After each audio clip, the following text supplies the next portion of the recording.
How do you go from a big pile of wood to a beautiful raised bed like this? In this video, I'm going to show you how to build a raised bed. We'll go over the cost of building a raised bed, the proper materials to backfill for potting mix for your raised bed, why would we mulch a raised bed, and so much more. Hi, I'm Dr. Tom Warren, and you're watching The Plant Doctor. Let's get started.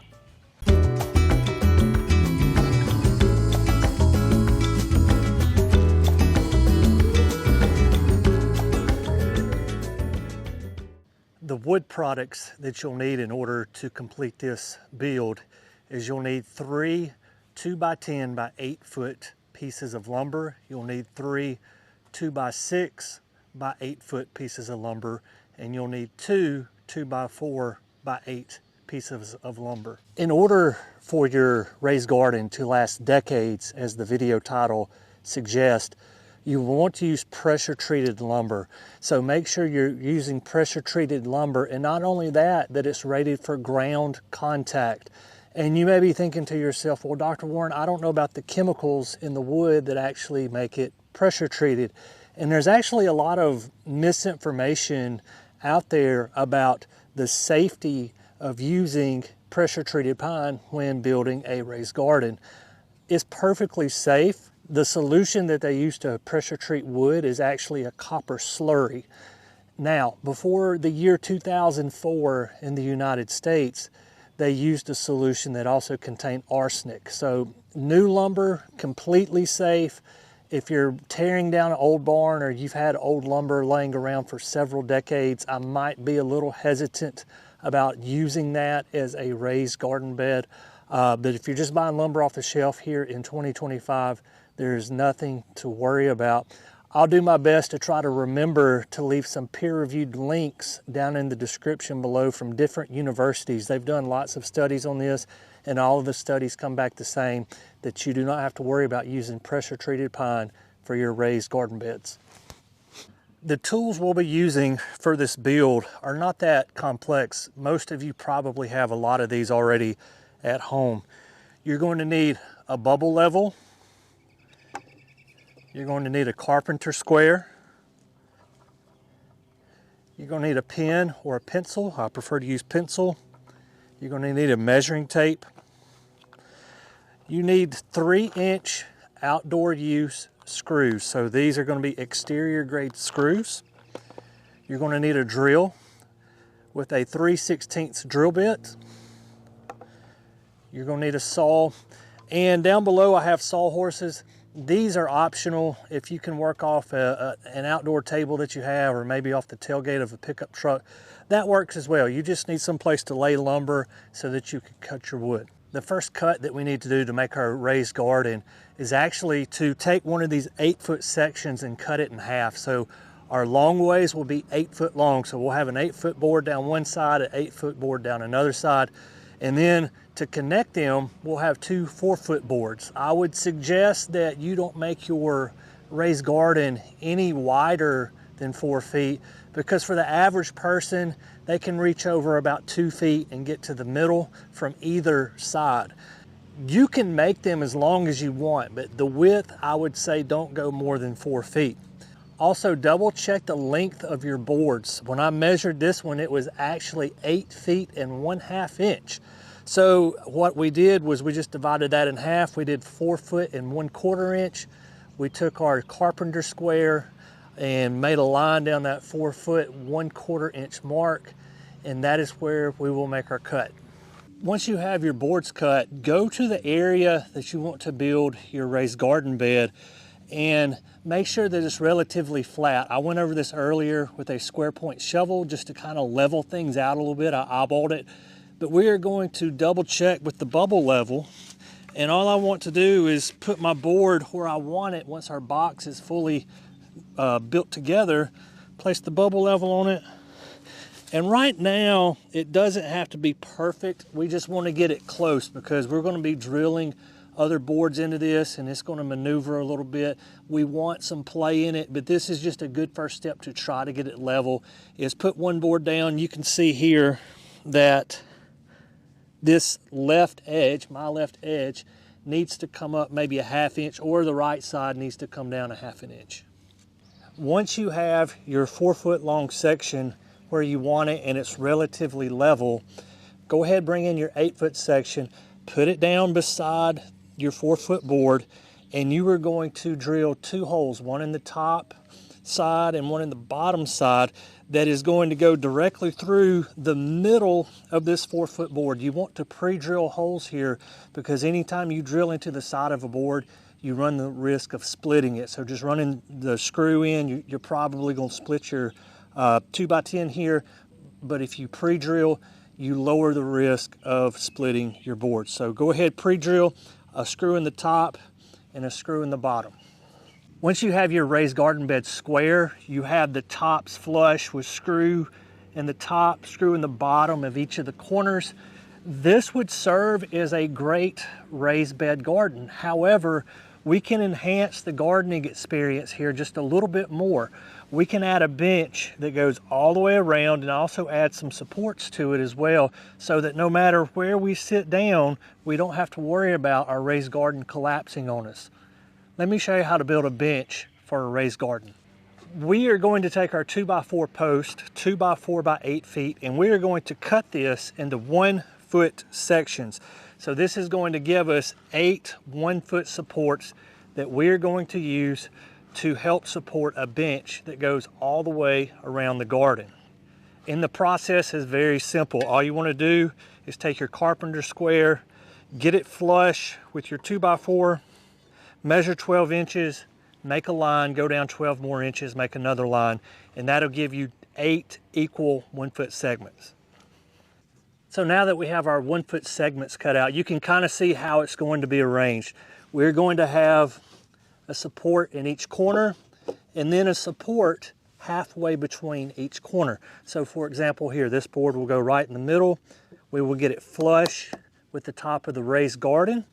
We're going to pre-drill a hole on the right side, pre-drill a hole on my left side as well. Screw this in, and this will act as a support for the bench that we're going to put on top. We will continue this process all the way around the raised garden until we have all our supports in place. So now you can see we have supports here, corners. I know you can't see behind me, but same thing, corners behind me, and then one in the middle, one in the middle. In between shots, I got to doing some measuring here. I think I actually want to rough step this out. Rotate this 90 degrees. I know I've already got it level. It wouldn't take a whole lot to get it level going this way as well. All I really needed to do was transplant a daylily or 2, and I would be able to rotate this 90 degrees, push it 1 or 2 feet to my left, and I can put another one in right beside it and not interfere with my walkway here behind me. All this is a mess right now. We'll clean it up later. But when I put this together, I was like, this looks really great. I think I want 2 of these. And I'm thinking about the content that I can create for you guys. And so we're going to rotate this one 90 degrees. One important thing that I want to point out about attaching the 4-foot section to the 8-foot section. The 4-foot section goes inside of the 8-foot section. So we have the 8-foot section this way, 4-foot board inside of it. Also on the other end, 4-foot board inside of the 8-foot section. Later on in the build, this is going to be very important. If you have your 4-foot section on the outside of your 8-foot board, it's not going to line up correctly. So now that we've rotated our garden bed 90 degrees, I'm going to begin to put our bench in. And remember earlier, we talked about having the 4-foot board inside of the 8-foot board. And this is why it matters. When we put our bench on, remember, we're using 8-foot boards. And if we were to put the 4-foot section outside of the 8-foot section, our total length of our bed would have been like, what did it be, see, 2 and 2, 8 foot 4 inches total. So you'd have 2 inches hanging off on either side. Now from here, all we need to do is drill in this board and those 3 supports that we put in earlier. So we'll put 2 screws in each support for a total of 6 screws going down this row. At this point in the build, you should be down to 1 2x6 by 8, and we're going to use it to build a bench on this side and then the opposite end as well. You're going to have to make a cut here. Measure to make sure you get an accurate cut. I'm right at 40 inches here. I'm a little past 39 3/4 on this side, so I'm within a 1/4 inch of being perfectly square. I'm relatively pleased with how this turned out. So we'll make our 40-inch cut. We'll make our 39 3/4 and change cut on the other end. We'll put that in, and the build phase will be completed. We'll talk about what we will backfill with after that. So what was our total cost for this build? And I've got some figures here for you. And this is in 2025. I bought all the materials from Lowe's Home Improvement. So our 2x4x8, we had one of those. It was $5.28. We had 3 2x8x8s, and they were $13.94 a piece. We had 3 2x6x8s. They were $8.08 a piece, and the screws were $9.98 a piece. And so added all that up, and I came up with $81.20 to build this raised garden, which to me doesn't seem all that bad. I've looked at some metal options, and those run about the same price as well. So you can build one for the same square footage of one of the metal ones. You can build one out of pressure treated wood, and it'll probably last just as long. We're going to backfill our raised garden with equal parts compost and peat moss. And there's a couple of reasons I want to do this. One is for pH. So there's a lot of research that has come out and suggested that regardless of whatever's decomposing in compost, the pH pretty much stays around 7. Peat moss naturally has a pH of 5 to 5.5. And so when we mix these two together, we should have a perfect pH of around 6 to 6.5. Additionally, this compost is going to provide excellent nutrients for our plant. So all this is decomposed leaves and pine straw. I got this from a friend of mine. They have several compost piles, and this is just really good stuff. It's well drained, but it also has some moisture retention. In horticulture, we use this term moist but well drained. That seems like an oxymoron at times, but all that means is it'll get wet, it'll hold some moisture, but it's not saturated. It won't constantly stay saturated, and that's what we're after here. And so now the fun part begins. So remember, we said equal parts peat moss to compost. So we already have our peat moss. I took 1 wheelbarrow full of peat moss, and it is already in the raised bed.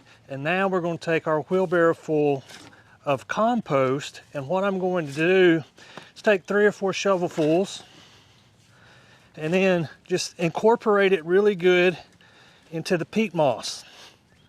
We're going to continue this process wheelbarrow after wheelbarrow until our raised garden bed is completely full. Once you've filled your raised garden bed, you should have a consistency in your potting mix that looks something like this. You're looking at an equal blend of compost and peat moss. You may also want to put some sort of mulch on top of your raised bed once you have your soil in place. I've used pine straw here, but you could use pine bark nuggets or whatever is readily available in your area. The reason I like to top dress my raised beds, there's really 3 reasons, sometimes 4 reasons. The first reason is moisture retention. So when I water, this pine straw is going to help hold the moisture down into our potting mix. It's not going to evaporate. Number 2 is temperature control. It's going to get really hot here during the day, and the pine straw is going to help insulate our potting mix so the sun's not beating down directly on top of it. A third advantage to having some sort of mulch on top is weed suppression. If there's weed seed down in our mix, it's less likely that it's going to come up through your mulch. Also, if weed seed comes in from somewhere else, it's less likely to have soil contact and to germinate as well. And then a fourth, sometimes this is going to be whatever you're growing dependent. For example, this would definitely be true with strawberries, but maybe not so much with some other plants. But disease suppression. So oftentimes if the fruit is sitting directly on the dirt or your potting mix, that's just an increased risk for pathogens to get onto your fruits and vegetables. So this adds a layer of protection between the soil and the fruit that we want to eat.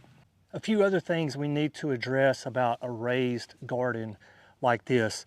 One question I get a lot is, Dr. Warren, should I put some sort of barrier between the ground and my raised garden bed?